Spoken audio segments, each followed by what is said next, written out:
Et maintenant, on va jouer avec Sophie, notre chroniqueuse organisation, rangement et son quiz. C'est parti, voici le jour du conseil.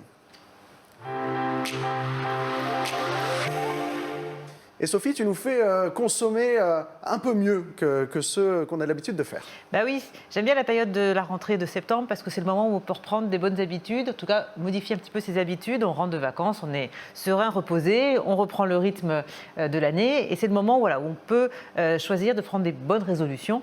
Et il y en a une qui est intéressante, je trouve, c'est effectivement d'aller de mieux consommer pour protéger sa santé et celle de la planète.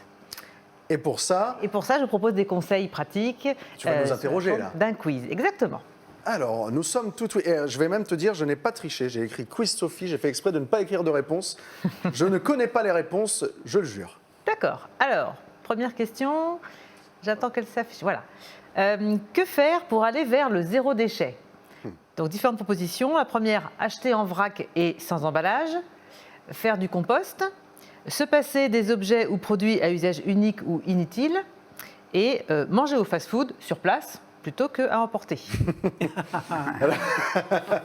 Alors, j'ai envie de dire spontanément, déjà, acheter en vrac et sans emballage. Je ne sais pas ce que vous en pensez. C'est ce que j'aurais dit aussi, C'est ça. Plusieurs réponses sont possibles. Plusieurs réponses possibles. Ah, bah Antoine, alors, une deuxième réponse Moi, peut-être? j'aurais dit la 3, peut-être, se passer des objets aussi à usage unique. Tout à fait, tout à fait. Usage unique, donc veut dire on utilise et on jette. Ouais, effectivement. Ça, c'est effectivement rédhibitoire pour aller vers le zéro déchet. Et puis, pourquoi pas faire du compost? Et faire du compost, tout à fait.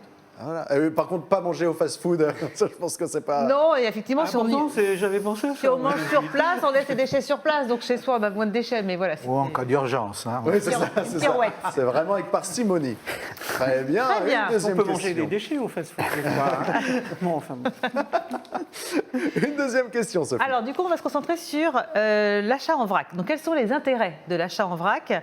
D'abord, on n'achète que la quantité dont on a besoin. Deuxième proposition, on peut utiliser ses propres contenants et les réutiliser.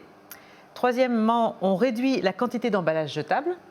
Quatrièmement, on peut démarrer une collection géante de boîtes en fer blanc pour la farine, le sucre, les pâtes, 3 petits points.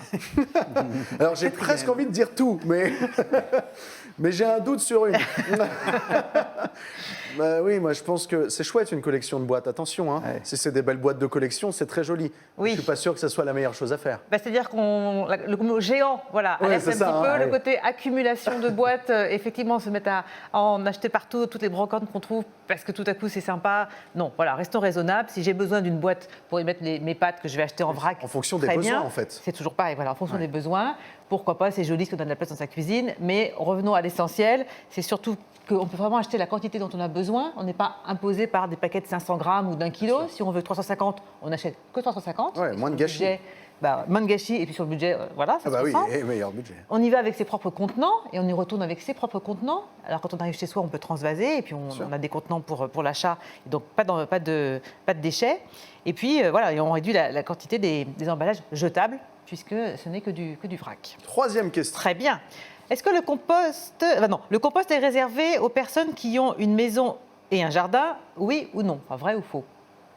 Ah, j'ai envie de dire c'est plus facile quand même avec une maison et un jardin. c'est plus facile, oui. Mais je te vois venir, Moi, Sophie. j'ai 2 composts au fond de mon jardin. Ah voilà, Jean-Paul est exemplaire. Ah voilà. Exactement. Sophie, je te connais. Oui. J'imagine que la réponse c'est faux. Maintenant, aujourd'hui, effectivement, il y a des solutions qui sont arrivées.